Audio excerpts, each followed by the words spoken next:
Vocês já tiveram a impressão de que as mentes mais brilhantes da história da humanidade são aquelas que já se foram? Eu já pensei muito sobre isso, mas um dos meus autores preferidos da vida ainda é vivo. Estou falando de Nassim Taleb. E no vídeo de hoje, esse é um vídeo que vocês me pediram, eu vou trazer aqui 7 ideias de Nassim Taleb que me inspiram e que também podem ser úteis para você. É a primeira vez que eu faço um vídeo nesse formato. Eu pretendo contar algumas coisas da minha vida pessoal e mostrar um lado meu vulnerável que geralmente eu não mostro nos vídeos, e eu espero que vocês gostem. Bom, vamos lá. A primeira ideia muito forte do Taleb é justamente o conceito de antifragilidade, né? Tanto que ele tem esse livro aqui. O meu tá todo rabiscado, amassado, porque eu já consultei várias vezes, até para fazer roteiros de vídeo de economia. É um livro muito útil. Mas o Taleb, ele trouxe a ideia da antifragilidade. O que é o ser o antifrágil, né? Tem até uma frase dele que explica que a antifragilidade está além da resiliência ou da robustez. O resiliente resiste às colisões e permanece igual. O antifrágil fica cada vez melhor. Então, o conceito do Taleb é o seguinte: é você passar pela dor, passar por algum tipo de caos e se beneficiar dele. Tanto que o subtítulo é Coisas que se beneficiam com o caos. Como que a gente aplica isso na vida, tá?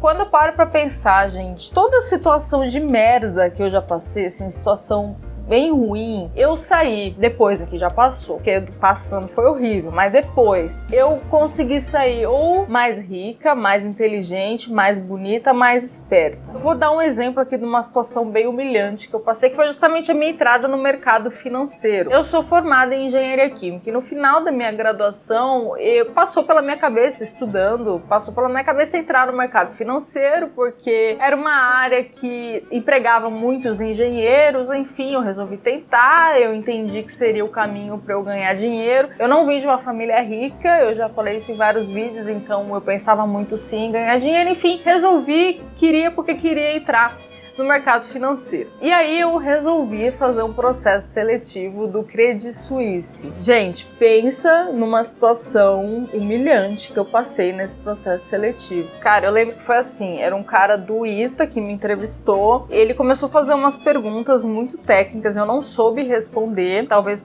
por nunca ter trabalhado no mercado financeiro, e ele me aplicou um teste de lógica. Era um teste, eu lembro até hoje o teste, era um negócio de bacia que enchia água e quanto que ia pra um pro outro, umas coisas assim de lógica. Só que eu fiquei muito nervosa e eu respondi um negócio nada a ver, assim. E aí o cara acabou comigo. Eu lembro claramente, assim, ele olhou sério, tipo um risinho de deboche, e falou assim: eu vou te explicar o quão absurda é a sua resposta. Você esqueceu de tal variável, você não se atentou nisso. Cara, eu sei que eu saí me sentindo, de verdade, um lixo. Óbvio que eu não passei nesse processo seletivo, eu fui absolutamente rejeitada por eles, e fiquei mal, chorei, não na frente do cara, né, tipo, eu consegui manter a compostura ali, mas quando terminou a entrevista eu tava assim, no lixo, acabada. Mas aí passou alguns dias, né, eu refletindo sobre aquilo. O que eu fiz? Eu usei essa dor, eu falei assim, cara, eu vou entrar sim num banco gringo. Esse era o meu objetivo, tá? Trabalhar num banco gringo. E eu comecei a estudar muito, a me preparar muito. Foi nessa época, passou ali uns 2 meses, eu comecei o processo do Citibank, que foi onde eu acabei entrando. E eu me preparei tanto que na época eu cheguei a receber proposta, inclusive, do BTG Pactual. E eu negociei salário entre os 2 bancos, assim, porque eu tinha mandado muito bem nos 2 processos. Mas por quê? Porque eu fui muito rejeitada, mas eu usei tudo que aconteceu, tudo que me foi perguntado naquela entrevista, eu estudei para aquilo e consegui sair melhor daquela situação. Então pense nisso, toda vez que você for humilhado, rejeitado, não tome conclusão com base naquilo que acabou de acontecer, mas sim o que você vai fazer daquela rejeição. Hoje, pra mim, eu dou risada dessa história, né? Eu até conto, assim, consigo contar de boa. Embora tenha sido uma coisa muito dolorida, mas eu efetivamente consegui sair melhor e realizei o meu sonho na época, né? Porque hoje nunca trabalharia em banco, nunca mais, mas na época de trabalhar num banco gringo. A segunda ideia do Taleb, que ele traz aqui também no Antifrágil, é a ideia da opcionalidade, no sentido de você de fato, não focar toda a sua vida em uma única coisa e sempre diversificar tudo que você faz, né? Então, o caminho da antifragilidade é a opcionalidade. O Taleb defende isso. Eu passei em janeiro de 2022, janeiro de 2023, foi esse ano, tá? A gente montou o escritório em 2022 e vieram as eleições. E aí, o que aconteceu? O volume de trabalho nosso aumentou exponencialmente. Eu não tô reclamando disso, tá? Quem não gosta de trabalhar é esquerdista comum. Eu lembro de trabalhar sábado à noite, fazer reunião, marcar com cliente sábado à noite, fazer reunião. Eu lembro de domingo à tarde, a gente deixando de almoçar na casa dos meus pais pra atender cliente no escritório. Um volume de trabalho, assim, vocês não estão entendendo. É absurdo. E aí foi então que eu cheguei na situação de um belo dia, eu simplesmente não tinha força pra nada. Assim, por exemplo, eu pegar um livro assim, eu não tinha força. Isso começou a me dar um desespero, porque parecia que eu tava com aquela doença que perde a força mesmo, sabe? Eu não conseguia pegar as coisas, eu não conseguia andar, eu só ficava deitada. E isso me dava um desespero absurdo. E eu cheguei no pronto-socorro, fui 4 vezes no pronto-socorro, fiz todo tipo de exame, dengue, tudo que vocês podem imaginar, urina, tudo, pra ver o que eu tinha, porque não era normal. E todos os exames ok. Aí, eis que o médico falou pra mim, Fernanda, seu problema não é clínico, o seu problema tá aqui, ó. O nível de estresse que você tá passando por vocês estarem trabalhando muito, o seu corpo parou. Então, assim, ou você para, ou o seu corpo vai parar por você. Entenda, eu sempre fui aquela pessoa que achava que burnout era coisa de vagabundo, de esquerdista. Eu falo isso, gente, até o dia que eu não conseguia sair da cama porque o meu corpo paralisou. Eu tive uma sensação de paralisia mesmo no meu corpo. Então, foi aí que eu decidi parar tudo. Eu fiquei 10 dias em casa. O Thiago, meu marido e sócio, continuou trabalhando normal, mas eu fiquei assim, 10 dias totalmente desconectada, só lendo coisas nada a ver com o mercado, enfim, pra me recuperar. E como que eu acho que a opcionalidade se aplica nisso? Depois desse evento que eu realmente ultrapassei meu limite, eu comecei a ter alguns hábitos para não cair nesse mesmo erro. E acho que um desses hábitos é justamente o estudar coisas e ler coisas que não sejam de economia e de mercado. Por exemplo, antes de dormir, eu nunca vou ler um livro técnico de ciclo econômico, de escola austríaca de economia. Eu não faço isso antes de dormir. Eu leio coisas de filosofia. Aqui que o Taleb fala aqui do estoicismo. A minha ideia do sábio estoico moderno é alguém que transforma medo em prudência, dor em informação, erros em iniciação e desejo em realização. Então, opcionalidade para mim foi isso. Eu não vou viver a minha vida só para trabalho. Eu tenho que ter minha parte de introspecção, de ler coisas que não são relacionadas ao meu trabalho, principalmente filosofia, que eu gosto muito. Isso virou um hábito na minha vida. Então, sem essa opcionalidade, eu me tornei frágil, né? Eu fiquei nessa situação horrível que eu passei, que eu não desejo para ninguém. E aí, uma outra ideia também da opcionalidade, a gente vê também no caso dos nossos investimentos, né? Se você, por exemplo, tem todo o seu investimento no Brasil, você não tem opcionalidade. Se o Brasil for mal, você vai perder o dinheiro que você trabalhou a vida inteira para conquistar. Perder através de taxações infinitas, através de inflação e de medidas malucas do governo. Então, opcionalidade também vem nesse sentido de você diversificar os seus investimentos, não só diversificar nas classes de ativos, mas também na jurisdição. A terceira ideia do Taleb, muito defendida aqui neste livro, Skin in the Game, o conceito de arriscar a própria pele. Esse daqui, para mim, é o livro do Taleb mais relacionado a negócios, a empreendedores. E olha só o que ele diz aqui, página 84. O defensor mais confiável de um produto é seu usuário. Como que eu interpreto essa frase? O nosso escritório, ele teve um crescimento muito grande, em pouco tempo de existência, e eu atribuo o sucesso desse negócio ao fato de que aqui eu vendo aquilo que eu compro. Eu sou usuária dos serviços que eu forneço. Então eu falo pra vocês, já falei em outros vídeos, tem até um vídeo aqui que eu explico que eu não deixo o dinheiro no Brasil, que eu não acredito no Brasil, que eu acho o Brasil uma economia lixo, Brasil é um fazendão insignificante pro mercado global. Então, aquilo que eu ofereço é aquilo que eu faço na minha vida pessoal. Eu sou usuária desse serviço, dessas ideias. Então, pra gente, é algo muito intuitivo e fácil de ser defendido, porque uma coisa você, imagina, você ser obrigado a vender aquilo que você não compra, aí eu acho que entra até numa questão de valores, sabe? Tipo assim, se você não acredita naquilo, eu não conseguiria fazer bem feito.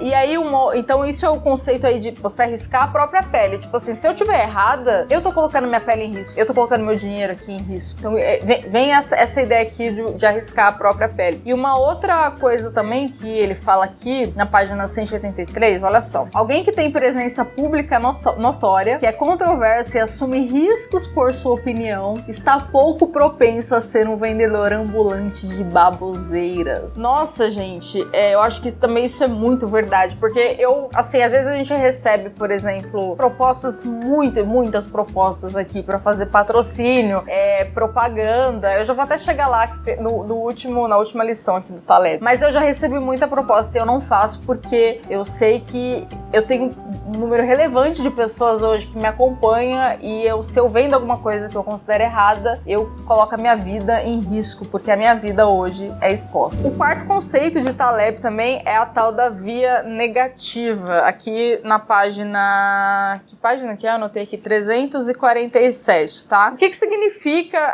a via negativa? Ele diz o seguinte, que na verdade o não, ele é mais importante do que o sim. As grandes realizações, o resultado da sua vida está muito mais naquilo que você deixa de fazer do que naquilo que você faz. Isso dá pra gente... Um exemplo muito claro é, por exemplo, você quer emagrecer, seu foco é emagrecer. Você não vai emagrecer se você continuar tomando um monte de suplemento e um monte de coisa. Não, você vai emagrecer se você parar de comer chocolate doce, fast food, entendeu? Isso é a via negativa que o Taleb defende. O não, ele é mais confirmativo do que o sim. E aí, como que ele explica isso? Até dá o exemplo do Steve Jobs, da frase do Steve Jobs aqui, página 352. As pessoas acham que foco significa dizer sim para a coisa em que você precisa focar, mas isso nada tem a ver com foco. Foco significa dizer não para centenas de outras boas ideias que existem. Você precisa escolher com cuidado. Na verdade, sinto-me tão orgulhoso das coisas que não fizemos quanto das coisas que já fiz. Inovação é dizer não para 1000 coisas. E eu vejo assim, essa questão da via negativa, principalmente em relação a conteúdo de internet, sabe? Quando muitas vezes eu me pego, e eu sei que é tentador a gente, por exemplo, ficar xeretando a vida dos outros, fofocando. É complicado, gente, mas não é uma coisa boa. Então, assim, como que você melhora isso? É deixando de fazer. E realmente a nossa vida dá um upgrade quando a gente deixa de se importar com a vida dos outros, né? Deixa de fazer. Isso é a via negativa, né? Os benefícios de você deixar de fazer, deixar de ficar consumindo conteúdo lixo na internet. Foi o que eu falei, é muito tentador, mas eu evito ao máximo, assim, consumir conteúdo que não vai me acrescentar em nada. A quinta ideia do Taleb, bastante inspiradora, diz respeito ao dinheiro que não vale a pena ganhar.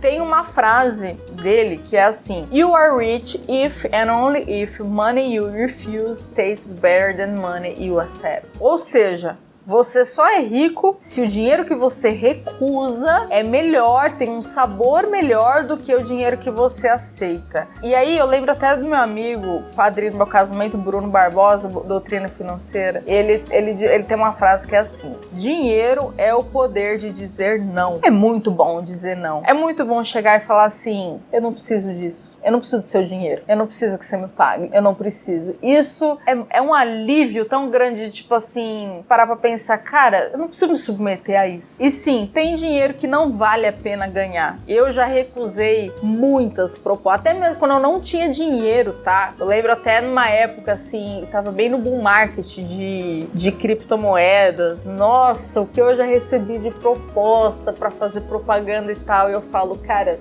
eu não vou fazer, porque não é isso que eu acredito, não adianta. Então, eu acho que é muito mais do que o ser rico aqui, não é necessariamente quando você já se tornou rico, mas é essa mentalidade de não fazer dinheiro, não querer o dinheiro a qualquer custo, entendeu? Mas você se apegar naquilo que você entende que é certo. Isso é muito importante. A sexta ideia do Taleb, muito inspiradora na minha vida, é a aceitação, é conviver com a incerteza. Aliás, a última página aqui do Antifrágil, nossa gente, eu até fiz uns corações, assim, do negócio meio, eu não sei se deveria mostrar, que é meio brega isso aqui, mas é que é uma coisa que me marcou tanto. Não, eu vou mostrar como que eu fiz aqui, ó. Talvez tá arriscado com os coraçãozinhos, porque é uma coisa muito forte. Olha só o que ele fala. O vidro está morto. As coisas vivas têm alta volatilidade. A melhor maneira de você comprovar se está vivo é verificar se gosta de variações. Lembre-se de que a comida não teria sabor se não fosse pela fome. Resultados não têm sentido sem o esforço. A alegria sem a tristeza. As convicções sem a incerteza. E uma vida ética deixa de ser ética quando desprovida de riscos pessoais. Isso aqui é muito forte. E aí eu anotei aqui, né? 18/2/2022, abrindo minha própria empresa.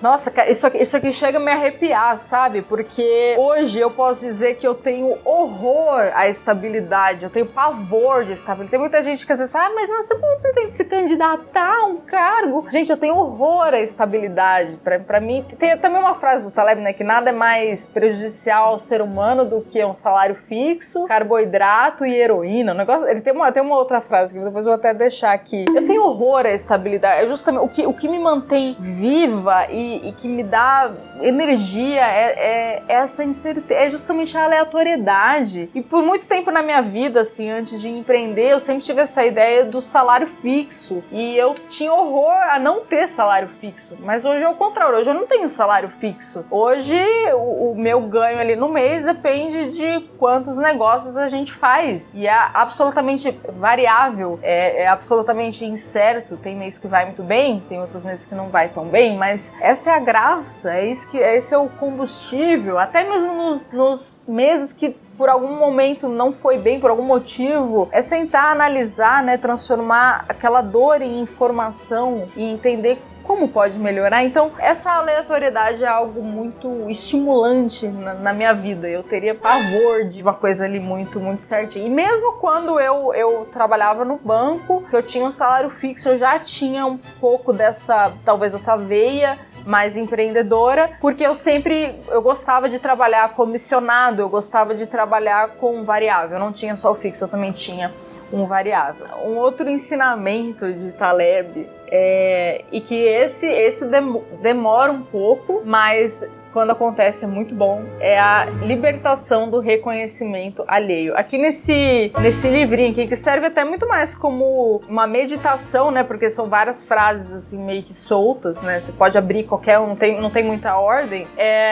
Ele diz o seguinte, a página 45. Para a maioria das pessoas, o sucesso é a passagem nociva do campo do odiar para o campo de ser odiado. Isso é muito verdade. Experimenta você ter sucesso em alguma área da sua vida. Você será odiado. Então você não tem que depender do reconhecimento alheio. Na verdade, se todo mundo gosta de você, se todo mundo te elogia, se não tem ninguém querendo te destruir, é porque você não é bom o suficiente. E tem uma outra frase, uma vez eu vi, eu não sei de quem que é, mas que é assim: quanto melhor você for, mais dedicados seus inimigos serão. Sim, isso também é muito verdade, cara. Experimenta você ser bom em alguma coisa. Não é à toa que, se você pensar em qualquer pessoa que deu uma contribuição única e original para a sociedade, em qualquer área da vida, essa pessoa foi duramente criticada. Então é isso, sucesso, você passar do campo de odiar para ser odiado. E ele continua aqui, página 135. Nunca confio em um homem que não tem inimigos, tá? Também. Então,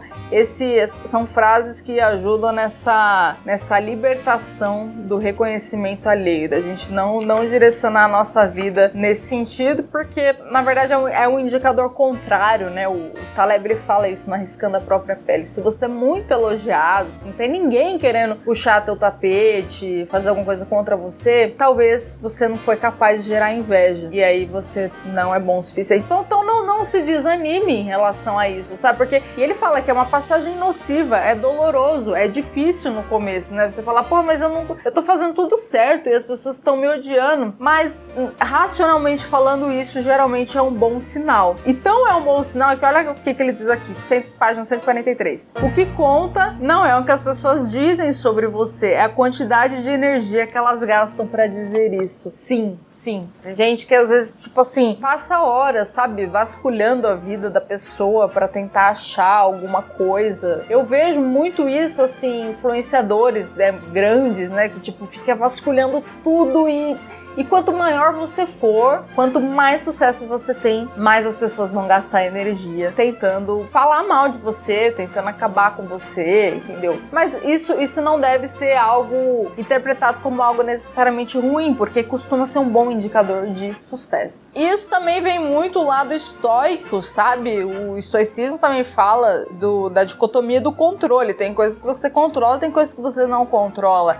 O que outra pessoa pensa está totalmente fora do nosso controle, muitas vezes diz mais respeito ao que o outro acha, à experiência de vida do outro. Então, a gente não deve gastar a nossa energia obcecado em querer reconhecimento, credenciais e coisas desse tipo. Eu sei que é muito tentador e o nosso ego muitas vezes fica machucado quando vê isso, mas acho que cabe a nós ter cada vez mais uma postura mais racional e menos emocional diante dessas adversidades. E se você ficou comigo até aqui, comenta um eu fiquei, comenta também qual dessas 7 ideias você achou mais interessante. Você já aplica ou pretende aplicar na sua vida? Eu não quero que esse vídeo pareça papo de coach, eu não ganho dinheiro com isso, tá? Não é nada disso. Isso é realmente um desabafo, talvez, sincero da minha parte em relação a ideias que eu utilizo na minha vida. Quando acontece alguma coisa, eu procuro me basear nelas e passar pelas situações de uma forma mais tranquila, mais serena, sem